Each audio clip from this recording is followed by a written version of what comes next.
Hey YouTubers, how's it going? It's +1 already. Shed doesn't want to open too much, but should be able to get in, and hopefully I can find our chainsaw.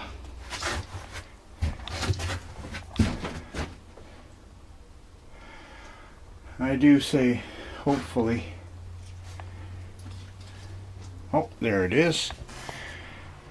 Something else that it's going to be an interesting project someday. It's going to be hard to see in there, but I think you can see the gas tank. It's a 1971 Honda SL70 mini bike, and I've owned it for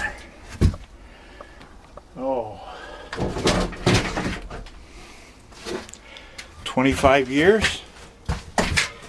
Cost me $60 and a bottle of rum, and it was running at the time. It's got about 6,000 miles on it. Ran fine when I got it, but it's since sat for quite a while, and I had done work on it over the years. I had threw a set of rings in it and new chain, and had to do a valve job. Used to, when I was racing four-wheel drives, used to take it with me and run it around the pit, the campground and that, and because we'd go out for a whole weekend and sit around the bonfire and all sorts of stuff, and it was a lot of fun. And I used to let the kids there, whoever's kids they were, run it, and the only stipulation was, you break it, you tell me. That was, I thought that was a pretty fair deal. And, well, a couple of kids, they dropped it once, and one weekend, and they didn't tell me. They just parked it, said thanks very much for the use, and weren't going to ride it anymore that weekend. And when I went to use it for something, I noticed that the clutch handle was broken. So, it was an $8 part, and they'd been broken before, so they'd obviously laid it down, and so I replaced it. And the next weekend we were racing, they saw that it was there, and they came and asked me if they could ride it again, and I just flatly said no. And I told their dad about it, and I said, I didn't care about the $6. It's the fact that they broke it and didn't tell me, because the idea is, if they told me, I could have fixed it. And that's the only reason I wanted to know it was broken, is because I wanted to be able to fix it. And so the rest of that season they didn't get to use it, and then the next season I let them use it again, and the first weekend went fine, and they actually told me they had laid it down once and put a small dent in the gas tank, which I'm glad they told them that. Didn't stop them from using it that weekend. But then I think it was about the third weekend of the second year I was letting them use it, they did the same stunt. They parked it and said they didn't want to use it anymore, and I went to I was going to let one of the other kids use it, and they said they couldn't get it started, so I went, and they couldn't get it started because it wouldn't turn over. It was seized.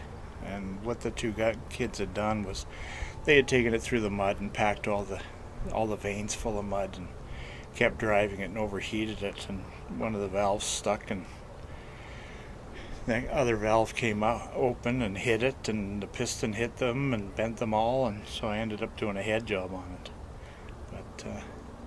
But It's a fun toy. I did, I did the head on it, and I think it cost me about $30 for a new chain, which needed doing anyway, and the drive gear was worn, so I put another one of those on. But it's been around for a long time, and sitting in the shed. Had a friend of mine had a buddy that did auto upholstery that also sponsored his race car, and I made a deal with him to do some work for his on his school bus. He needed a new oil line. It had an external oil line to an external cooler, and I replaced that for him. And in exchange for replacing that, he reupholstered the seat for me. So, it worked out well for both of us. He got his school bus camper fixed, and I got a reupholstered seat for the mini bike. So, anyway, I'm going to stop talking for a few minutes here and set up and start cutting up some of this firewood we got from AJ's. Catch you in a bit. Hey YouTubers, how's it going? It's the Iceman. Welcome to Grandpa's Garage. It's gonna be a few days before I post anything else. I'm going to my mom's house tomorrow. I got to be there for a few days to do some stuff around the house, and got some things going on there that I got to take care of. So I'm spending a little bit of time out in the garage, and it's nice out. I am wearing my hoodie, but no fire. It's about 34 degrees, so I didn't feel I needed it really. Just going to give you a bit of an update on what's happening with the fairlady here, and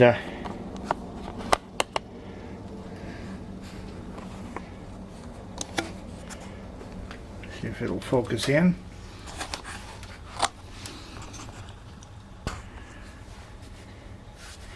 Okay, I dropped this back in place, and as you can see, there's the shifter tower. The motor's not back all the way yet, but so I am very close and very tight. I think I might go with a different mount and try and drop that down just a little bit. Go with one that's about half the thickness. And the reason the motor's not all the way back is I ran into a problem, miscalculation, when I did my mounts here. These are the mounts I bolted on, or welded on and bolted right here. And these plates are bolted on top of them, and these plates, I went overkill because I only had a 1/4 inch plate. I wanted to use 1/8 inch, but you see I'm sitting right on it. This was supposed to slide past. Right here, this is vertical, and this is sitting at about a 60-degree angle, and these were supposed to slide past on that side. And when I go to the other side here, it's not as bright, but there's the plate here, the mount, and the vertical plate on the motor is right there, and it's got an interference as well. But if you notice, I want to get the crankshaft pulley down another 1.5 inches or so, and you can see here where this is the external oil pump right here, and you see that is going to fit right into this notch that I had. So that's perfect. It's just I have to drop it down more. So the mounts I bought may not work. I'll give it some thought over the next couple of days and see what I can figure out. It might be a case of going to like a urethane bushing. I have several other ideas. This way though, The only reason I went this way was because of the cost. These were universal mounts I bought at the local speed shop, and they were about 10 bucks a piece. And they'll fit for another application that I have anyway. But it's close. I need that extra maybe 2 inches drop, because if you see at the sight line here, you can tell the motor is just a hair too high. Now the factory hood does have a little bump in it with a small hood scoop, so it would clear now, but I want to get it down as low in the chassis as possible for weight distribution. And once I get the motor back that extra inch or two, if I draw an imaginary line straight across from the ball joint here, I'm only an inch ahead, inch and a half ahead of the #1 spark plug. So all the weight, or majority of the weight of the motor, is going to be behind the front axle. So I don't know if I'll do any more today. Maybe I'll just sit and sketch out some ideas, and then when I head to town tomorrow to my mom's place, I'll swing by and see what I can find for urethane bushings at a couple of the local shops. I'll drive by on the way home, or on the way there. Anyway, a little bit of progress. Never as much as you want, is it? But some progress is better than no progress, I guess. And yesterday out at AJ's kind of tired me out too. You know, even though he's only got maybe 3 or 4 inches of snow. Oh, damn.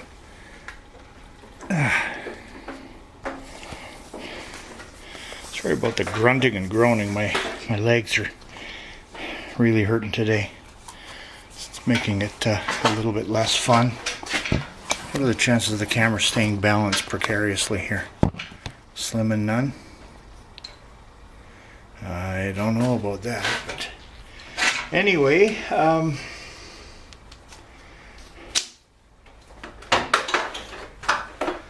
even though there's only a couple inches more snow at AJ's than there is at my place, walking through snow tires me out. And I'm definitely feeling it now. So I might be back out tonight, I might not. Kyle helped me unload the cherry picker and cut up the wood that we got from AJ's. We didn't bring a lot, but enough to fill the wheelbarrow 3 or 4 times. So that's probably a couple of weeks worth easy. So we'll see how things go at my mom's, and you know, we will catch up with you in a bit. And you know, we do have a little bit of snow, but the weather is just stupid. You know, we're 15-20 degrees or above normal. It was going to go up to +3 today, and I think tomorrow it's supposed to be +4 or +5, and then Wednesday it's supposed to get down to close to normal, about -15 for a high. But we're also supposed to start getting into a little bit of a deep freeze. More, well, we can call it a deep freeze, but it's actually more like the weather we're used to here.